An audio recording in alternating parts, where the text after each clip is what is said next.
आज हम आपको क्लास 7 की संस्कृत रुचि का द्वितीय भाग उसके पार्ट 1 को जिसका नाम है सुभाषितानी पढ़ाने जा रहे हैं। अब बात करते हैं सुभाषितानी का मतलब क्या है। तो सुभाषितानी सु प्लस भाषित, सु मतलब होता है अच्छा, सुंदर, मधुर, और भाषा भाषित का अर्थ क्या होता है? भाषा का अर्थ होता है बोली और भाषित का अर्थ होता है कहा हुआ। अर्थात सुभाषितानी का अर्थ होता है अच्छे वचन, अच्छी कही हुई बातों का संग्रह। सुभाषितानी मतलब क्या हुआ? अच्छी कही हुई बातों का संग्रह जो होता है उसे ही सुभाषितानी कहते हैं। और सुभाषित मतलब हो गया अच्छे वचन। तो चलिए आइए हम सुभाषितानी के श्लोकों का एक एक करके वर्णन करते हैं। पहला श्लोक है पृथिव्याम त्रीणि रत्नानि जलमन्नं सुभाषितम् मूढ़ पाषाण खंडेषु रत्न संज्ञा विधीयते। क्या है श्लोक? पृथिव्याम त्रीणि रत्नानि जलमन्नं सुभाषितम् मूढ़ पाषाण खंडेषु रत्न संज्ञा विधीयते। पृथिव्याम, पृथिव्याम में क्या लगी है? सप्तमी विभक्ति लगी है। तो सप्तमी विभक्ति में क्या हो जाएगा? पृथ्वी पर। पृथ्वी पर। त्रीणी माने क्या होता है? तीन। त्रीणी माने क्या होता है? तीन। रत्नानी माने क्या होता है? रत्न। ठीक है, रत्नानी माने होता है रत्न। जलमन्नम, इसको दो शब्दों से मिलकर बना है, जलम प्लस अन्नम, जलम प्लस अन्ने, जलमन्नम। सुभाषितम मतलब क्या हुआ? सुंदर वचन। ठीक है। मूढ़ मतलब क्या हुआ? मूर्ख। मूढ़ मतलब हुआ बेवकूफ। मूढ़ मतलब होता है मूर्ख। मूढ़ मतलब होता है बेवकूफ़ों के द्वारा। पाषाण मतलब होता है पत्थर। खंडेशु मतलब होता है पत्थर के टुकड़े। तो पत्थरों के टुकड़ों में, पाषाण खंडेशु पत्थरों के टुकड़ों में, मूढ़ मतलब मूर्ख। रत्न संज्ञा, रत्न संज्ञा विधीयते, रत्न समझा जाता है। तो क्या हुआ? पृथ्वी पर जल, अन्न और अच्छे वचन तीन ही रत्न हैं। इसमें कहा गया है, इस श्लोक में बताया गया है कि पृथ्वी पर केवल तीन ही रत्न हैं। कौन कौन से? जल, जिसके द्वारा क्या होता है? अपने सभी कार्य को करते हैं, अपनी प्यास को बुझाते हैं, और हमारे दैनिक जीवन में जितने भी प्रत्येक कार्य हैं उसको हम जल के द्वारा करते हैं। तो जल हमारे जीवन के लिए बहुत ज़रूरी है। बात करते हैं अन्न की। तो अन्न जो होता है वो क्या होता है? उसके द्वारा हम अपने पेट को भरते हैं, अन्न के द्वारा पेट को भरते हैं। ठीक है, तो वो भी हमारे जीवन के लिए बहुत ज़रूरी है। अच्छे वचन, अच्छे वचनों के द्वारा क्या करते हैं हम? अच्छे वचन जब दूसरों से सुनते हैं तो क्या होता है? अच्छे वचन ग्रहण करते हैं, तो अच्छे वचन अपने जीवन में लागू करते हैं। तो इससे क्या होता है? इससे हम अच्छे व्यक्ति बनते हैं, अच्छे नागरिक बनते हैं। तो हमारे जीवन में सिर्फ तीन चीज़ें का होना बहुत ज़रूरी है। क्या? जल, अन्न और अच्छे वचन। और इनको ही रत्न कहा गया है। इनको ही रत्न कहा गया है। कहा गया है कि पृथ्वी पर केवल तीन ही रत्न हैं। कौन कौन से? जल, अन्न और अच्छे वचन। आगे पढ़ते हैं। मूढ़ पाषाण खंडेशु रत्न संज्ञा विधीयते। मूढ़ मतलब होता है बेवकूफ़ों के द्वारा। पाषाण खंडेशु मतलब होता है पत्थरों के टुकड़ों में। मतलब इसमें बताया गया है कि बेवकूफ़ों के द्वारा जो पत्थर के टुकड़े होते हैं उन्हें रत्न समझा जाता है। रत्न संज्ञा विधीयते। विधीय मतलब होता है समझा जाता है। इसमें बताया गया है पृथ्वी पर केवल तीन ही रत्न हैं, जल, अन्न और अच्छे वचन। केवल तीन ही रत्न हैं, लेकिन बेवकूफ़ों के द्वारा जो पत्थरों के टुकड़ों में, जो बेवकूफ़ों के द्वारा जो पत्थरों के टुकड़े होते हैं उनको रत्न समझा जाता है, जो कि बिल्कुल गलत है। ठीक है, कुछ लोग जो होते हैं पत्थरों के जो सोने मतलब टुकड़े होते हैं, नील हो गया, जो रत्न होते हैं उनको ही वो समझते हैं, जबकि हमारे जीवन में जल, अन्न और अच्छे वचन ये सबसे यही महत्वपूर्ण है और यही रत्न समझा जाता है। ठीक है, शब्दार्थ की बात कर लेते हैं। पहले अन्वय की बात कर लेते हैं। तो अन्वय मतलब क्या हुआ? कि क्रमानुसार जिसका अर्थ हम पहले बता रहे हैं उसको उसी क्रम के अनुसार लिखना। ठीक है, जैसे हम पृथ्वी बोलेंगे, पृथिव्याम जलम अन्नम सुभाषितम त्रीणि रत्नानि संति मूढ़ पाषाण खंडेशु रत्न संज्ञा विधीयते। मतलब जिस प्रकार हमने अर्थ बताया है उसको उसी क्रम में लिखना। ठीक है, क्योंकि ऊपर वाले श्लोक में जो अर्थ है वो कभी दूसरी लाइन का पहले बोल देते हैं तो कभी पहली लाइन का, जबकि अन्वय में हम क्रमानुसार लिखते हैं तो उसी हिसाब के हमको बोलने में आसानी होती है। शब्दार्थ की बात करते हैं। पृथिव्या मतलब हुआ पृथ्वी पर, विधीयते मतलब क्या हुआ, समझा जाता है, मूढ़ मतलब बेवकूफ़ों के द्वारा, पाषाण खंडेशु मतलब पत्थरों के टुकड़ों में, मूढ़ मतलब बेवकूफ़ों के द्वारा। ठीक है, नेक्स्ट श्लोक की बात करते हैं। सत्येन धार्यते पृथ्वी सत्येन तपते रवि सत्येन वाति वायुश्र सर्व सत्ये प्रतिष्ठितम। फिर से बोल देते हैं। सत्येन धार्यते पृथ्वी सत्येन तपते रवि सत्येन वाति वायुश्र सर्व सत्ये प्रतिष्ठित। सत्येन, सत्येन एन में क्या लगा हुआ है, इसमें तृतीया विभक्ति लगी है, तो इसे क्या बोलेंगे, सत्य के द्वारा। ठीक है, और इसमें जैसे लगा है कि सत्येन तपते रवि, जो जिसमें जो भी लगा, जैसे धारते, धारते मतलब क्या होता है, धारण किया जाता है। रवि मतलब क्या होता है, सूर्य होता है। वायु मतलब क्या होता है, हवा होती है। वाति मतलब क्या होता है, बहती है। ठीक है, वायुश्र को क्या लिखेंगे, वायु प्लस च, वायु प्लस च, इससे मिलकर बना है वायुश्र। यहाँ पे जो चा आया है वो क्या है, अव्यव है, अव्यव है हमारा। ठीक है, इसका अन्वय क्या हो जाएगा, पृथ्वी सत्येन धारते रवि सत्येन तपते वायुष्य मतलब वायु प्लस च सत्येन वाति सर्व सत्ये प्रतिष्ठितम। यहाँ पे जो अन्वय दिया है वो क्रमानुसार दिया है, इसी के अनुसार हमको अर्थ बताना है। तो इसका अर्थ क्या हुआ, सत्येन धारते पृथ्वी, पृथ्वी सत्य के द्वारा धारण की जाती है। पृथ्वी सत्य के द्वारा धारण की जाती है। सत्य के द्वारा होगा, सत्येन में सत्य में क्या लगा है, तृतीया विभक्ति लगी है, तो पृथ्वी जो है वो सत्य के द्वारा धारण की जाती है। पृथ्वी सत्येन, सत्येन तपते रवि, सूर्य जो है वो सत्य के द्वारा तपता है। सूर्य किसके द्वारा तपता है, सत्य के द्वारा तपता है। सत्येन वाति वायुष्य, वाति मतलब क्या हुआ, बहती है। वाति मतलब क्या हुआ, बहती है। तो क्या हो जाएगा इसका कि जो वायु है, वायु भी सत्य के द्वारा बहती है। सर्व सत्ये प्रतिष्ठितम, इसमें बताया गया है कि जो सारा संसार है वो सत्य पर ही स्थित है। मतलब जो सारा संसार है वो सत्य पर ही स्थित है। सत्य है कि नहीं सत्य है, कि पृथ्वी सत्य के द्वारा धारण की जाती है, सूर्य सत्य के द्वारा तपता है और वायु भी सत्य के द्वारा बहती है। तो सारा संसार ही सत्य पर स्थित है। तो इसे हमें इस श्लोक के माध्यम से यह बताया गया है कि हमें सत्य का पालन करना चाहिए, क्योंकि जो पृथ्वी, जो यहाँ पे जो भी है पृथ्वी में, या इस पूरे संसार में जो भी है वो सत्य के द्वारा ही टिका हुआ है। जो असत्य है वो नहीं टिक सकता, सत्य के द्वारा ही सब कुछ टिका हुआ है। ईश्वर भी सत्य है जिसने इस पूरे संसार को टिका रखा है, तो ईश्वर भी सत्य है। हमें ईश्वर पर विश्वास करके सत्य का पालन करना चाहिए, ये अच्छी बात है। शब्दार्थ की बात करते हैं। सत्येन मतलब हुआ सत्य के द्वारा, रवि मतलब हुआ सूर्य, वायु मतलब हुआ हवा, धारते मतलब हुआ धारण किया जाता है, वाति मतलब हुआ बहती है, और वायुष्य मतलब क्या हुआ, वायु प्लस चा, चा यहाँ पे क्या है, अव्यव है। चा मतलब क्या होता है, और ये क्या है, अव्यव।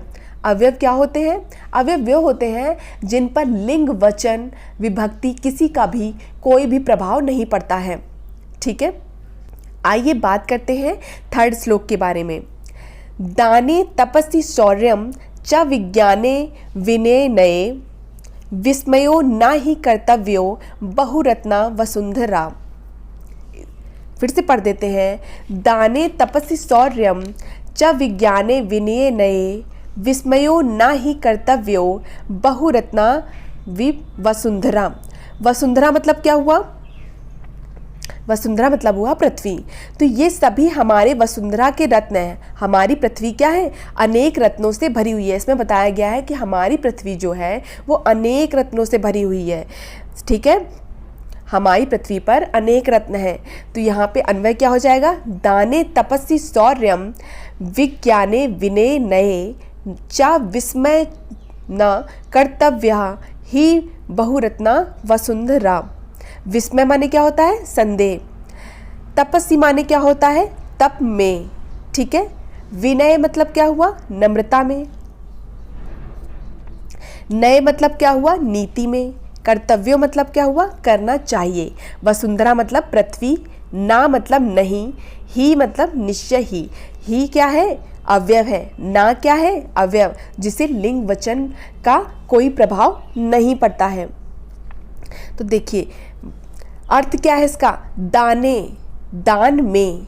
तपस्वी, तप में। शौर्य, शौर्य मतलब क्या होता है? बल में। शौर्य मतलब हुआ बल। शौर्य मतलब हुआ बल में।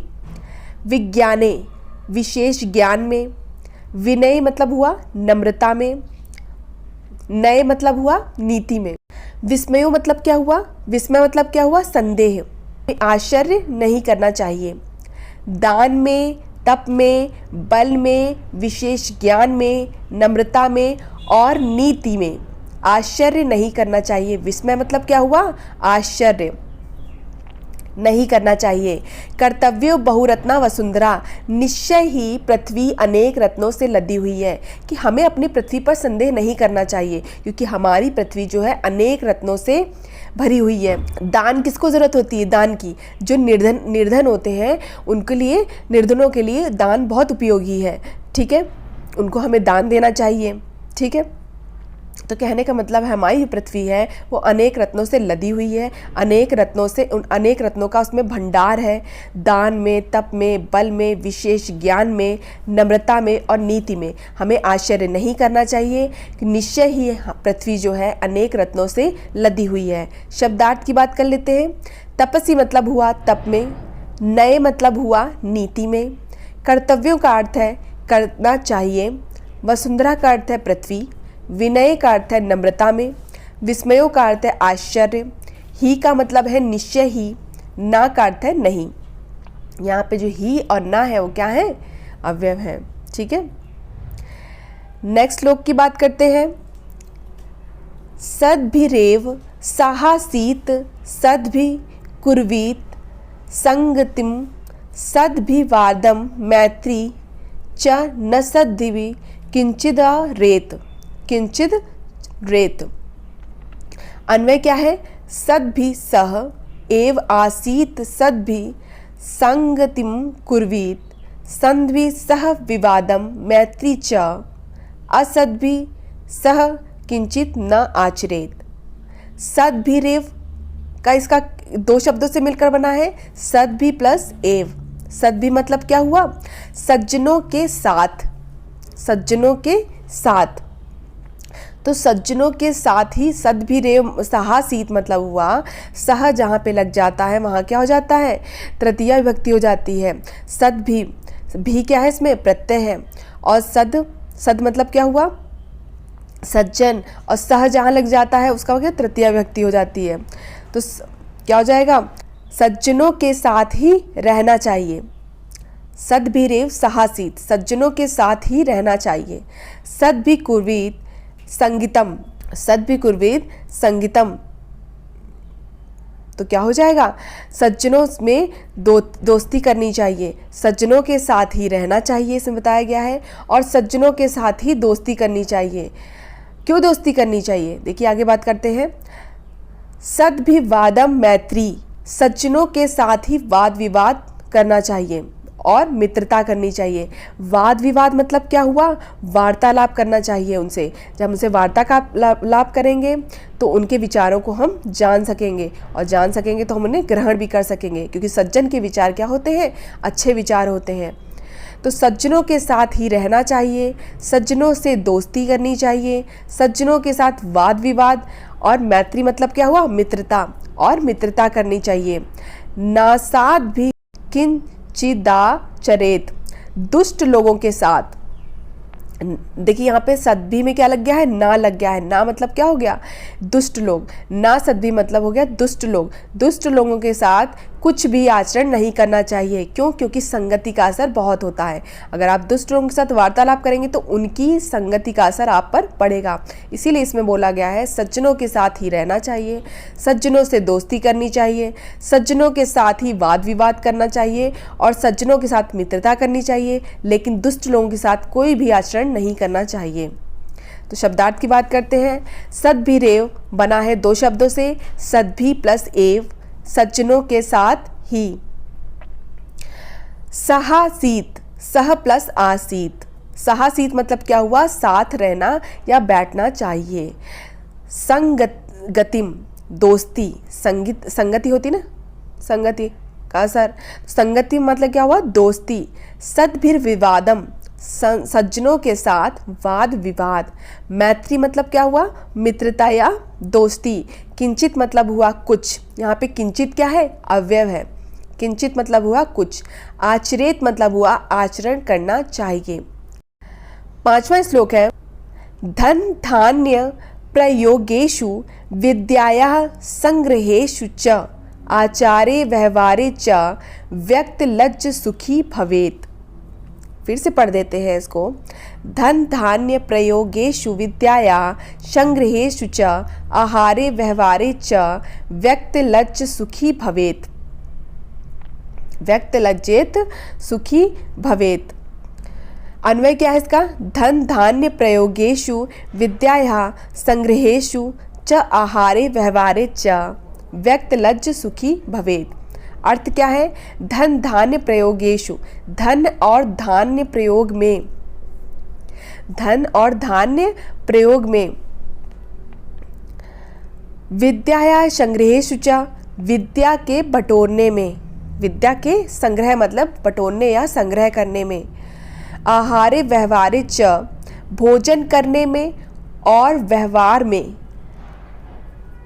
त्यक्त लज्ज, त्यक्त माने त्यागना, लज्ज माने लज्जा, व्यवहार में लज्जा को छोड़ने वाला ही सुखी होता है। यहाँ बताया गया है कि धन और धान्य प्रयोग में, विद्या संग्रह करने में, संग्रहेषु माने होता है संग्रह करना या इकट्ठा करना या बटोरना। धन और धान्य प्रयोग में, विद्या को संग्रहित करने में, भोजन करने में, आहार और व्यवहार में लज्जा को जो छोड़ने वाला व्यक्ति है वही सुखी होता है। मतलब हमें इन धन धान्य में, विद्या में, भोजन में, व्यवहार, आहार में कभी भी हमें लज्जा नहीं करनी चाहिए। इनको जो लज्जा को छोड़ देता है वही सुखी होता है। इस अर्थ में यही बताया गया है।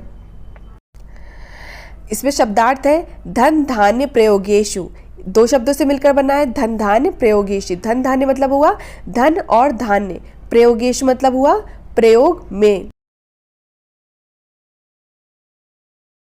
अब नेक्स्ट श्लोक की बात करते हैं।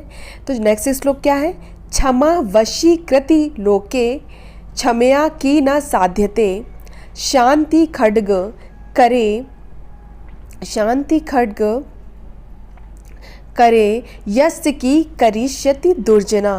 क्षमा वशीकृति लोके कौन कौन से बना हुआ है, क्षमा वशीकृति प्लस लोके से। क्षमा वशीकृति मतलब क्या हुआ, क्षमा वशीकरण या सम्मोहन विद्या के समान है। लोके मतलब संसार में। इसका अन्वय क्या हो जाएगा, लोके क्षमा वशीकृति क्षमया की न साध्यते, यस्य करे शांति खड्ग दुर्जना तस्य की करिष्यति। अर्थ क्या है इसका, संसार में क्षमा वशीकरण जो सम्मोहन होता है वो विद्या के समान है। क्षमा वशीकरण जो है वो विद्या के समान है। क्षमा वशीकृति लोके, क्षमया की न साध्यते, क्षमा के द्वारा क्या नहीं पूर्ण हो सकता। कहने का तात्पर्य है किसी दूसरे को क्षमा करना किसी दूसरे की बुराइयों को भूल कर उसे क्षमा कर देना, यह सबसे अच्छा कार्य है। तो हमें किसी पे गुस्सा करने की अपेक्षा, किसी से ईर्ष्या करने की अपेक्षा उसे क्षमा कर देना चाहिए। वो बहुत अच्छा है, क्योंकि वह वशीकरण का काम करता है, क्योंकि क्षमा के द्वारा क्या नहीं पूर्ण हो सकता। शांति खड्ग करे यस्य की करिष्यति दुर्जना। दुर्जना माने क्या हुआ? दुर्जन व्यक्ति, जो गंदे व्यक्ति होते हैं। शांति खड्ग, शांति खड्ग, शांति खड्ग मतलब क्या होता है? शांति रूपी तलवार। करे मतलब क्या हुआ? हाथ में। कर मतलब क्या होता है? हाथ। तो यहाँ करे, इसमें क्या लग गया है? इसमें करे लग गया है ना, तृतीया व्यक्ति लग गई है। तो हाथ में। यश माने जिसका, दुर्जना माने जो दुष्ट व्यक्ति होते हैं। तो क्या हो गया? संसार में क्षमा वशीकरण, वशीकरण को सम्मोहन भी बोलते हैं। क्षमा वशीकरण विद्या के समान है, क्षमा के द्वारा क्या नहीं पूर्ण हो सकता। जिसके हाथ में शांति खड्ग करे, करे मतलब हुआ हाथ में, यस माने जिसके, जिसके हाथ में शांति रूपी तलवार है। किंग करिष्यति दुर्जना, उसका बदमाश जो है उसका क्या कर सकते हैं? अर्थात कुछ नहीं कर सकते हैं। तो इसका अर्थ क्या है कि संसार में जो क्षमा है, हमें क्या करें? दूसरों की बुराइयों को भूलकर उनसे क्षमा कर देना चाहिए। क्षमा क्या है कि बोला गया है इससे क्या पूर्ण नहीं हो सकता। तो संसार में क्षमा वशीकरण विद्या के समान है। क्षमा के द्वारा क्या पूर्ण नहीं हो सकता? जिसके हाथ में शांति रूपी तलवार है, बदमाश उसका क्या कर सकते हैं? अर्थात कुछ भी नहीं कर सकते हैं। तो शब्दार्थ पे बात करते हैं। क्षमा वशीकृति लोके, क्षमा वशीकृति प्लस लोके। क्षमा वशीकृति, क्षमा वशीकरण सम्मोहन विद्या के समान है। वशीकरण को ही सम्मोहन कहते हैं। लोके मतलब संसार में। क्षम्या मतलब क्षमा के द्वारा। किम मतलब क्या। साध्यते मतलब सिद्ध होता है। शांति खड्ग मतलब होता है तलवार, शांति रूपी तलवार। करे मतलब हाथ में। यस्य मतलब जिसका या जिसके। दुर्जना मतलब हुआ बदमाश या दुष्ट। तो ये श्लोक आपका यहीं पे समाप्त हुआ। इस चैप्टर के सभी श्लोक कंप्लीट हो गए हैं। अब हम अपने नेक्स्ट क्लास में इस चैप्टर की एक्सरसाइज करेंगे। धन्यवाद। मिलते हैं अपनी नेक्स्ट क्लास में।